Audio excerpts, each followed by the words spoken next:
Right, welcome back to the Morning Show right here on the Rise News channel. It's Friday. Aaron, how there in Qatar? How's it going? A very good morning to you, Rufai. Good morning to you, so Doctor. Good morning to you. How are you? Good morning. And I must actually say, I'm actually basking in the Arabian sun. I must say, which is actually good. Some days are better than others.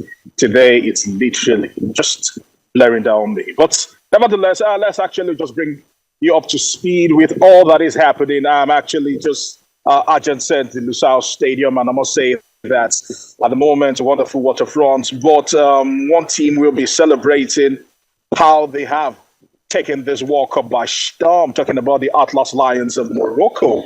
And yesterday, they actually topped Group F, the very first team since the Super Eagles of Nigeria did it back in 1998, as far as 98. This is the first time in 28 years they actually advanced to the next round of this particular competition. So you look at that, quite instructive there. Some are actually labeling them the dark horses of this competition. So kudos to them for topping that particular Group F. And I must say that there is so much to come from the Atlas Lions of Morocco. Now, away from that, of course, another big shock was the entirety of Group E. The cacophony that was Group E, with the several permutations. At a point, FIFA were also lost in all the permutations that actually played into Group E. Ultimately, the Blue Samurais of Japan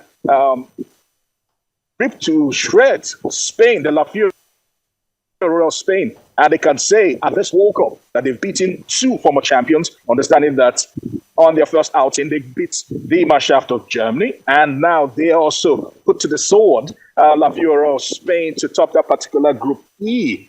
I must say that for the former champions, the 2014 champions, Germany, they will be asking major questions. How did Hansi Flick get it all wrong? But that's football for you. Spain finished second on that group. Who would have ever thought when the draws were made that Germany will not be qualifying from this group and Spain will be finishing second? I did not even see that one coming. But kudos to them for how things actually played out. Now, away from that, let's actually talk about the fact that as it stands right now, Roberto Martinez has become the second coach to actually quit this particular tournament. I haven't seen his team. The Red Devils actually crashed out of this tournament. They were very underwhelming. They were very poor. The so-called golden generation did not rise to the occasion. There were a lot of bickering in the dressing room. There were a lot of infighting in the dressing room. There were a lot of instability in the dressing room, and ultimately it played out on the pitch of play. They were lackluster. They were lethargic. They were anemic. To just mention but a few. But Roberto Martinez, the man who guided them to a bronze position in 2018, would have to also leave as the technical advisor of the team. So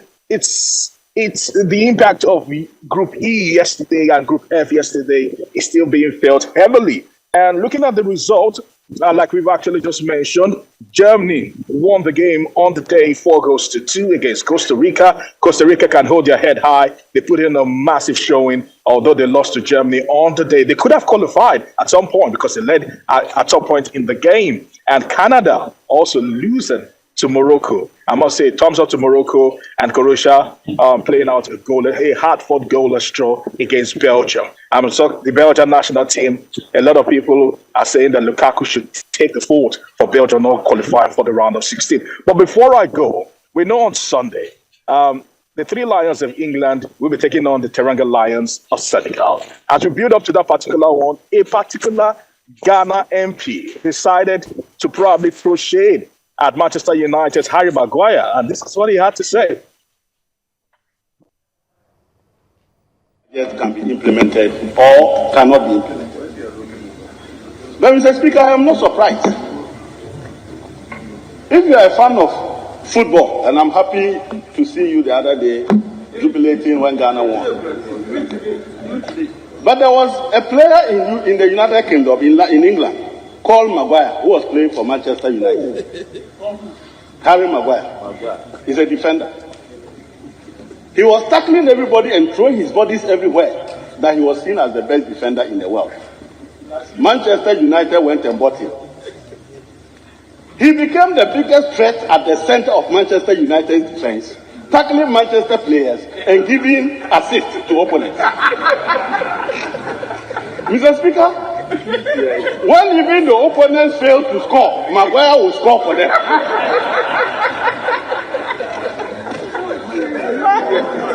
Mr. Speaker, you remember in this country we also had an economic Maguire.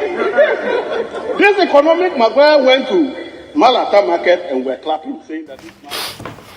All right, that has actually been packing people up here in Qatar, economic Maguire. Over to you guys. Well, we just have to go. The only thing to add is to say congratulations to Stephanie Frappart, the first woman to officiate, at the Men's World Cup, as she had done at the Euro Cup, at the France Cup, at the Champions League.